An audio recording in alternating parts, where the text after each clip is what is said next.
Hello guys, welcome back to the programming guide channel. In today's video I'll be showing you how to add highlights on TikTok.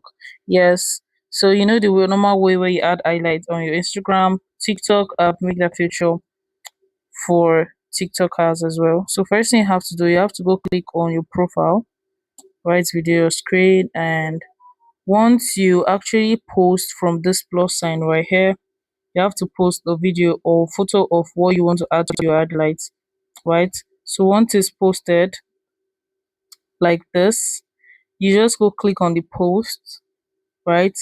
Once you click on the post, you can see these three dots right here.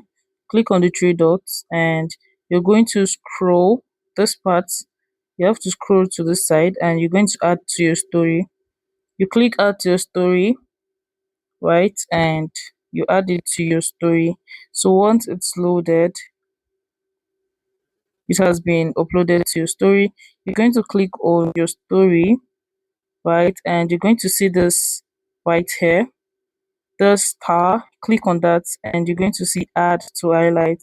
You click on new and you're going to put a title for the highlight you want, and you click on create and it's going to be created. And now you just have to view on your profile.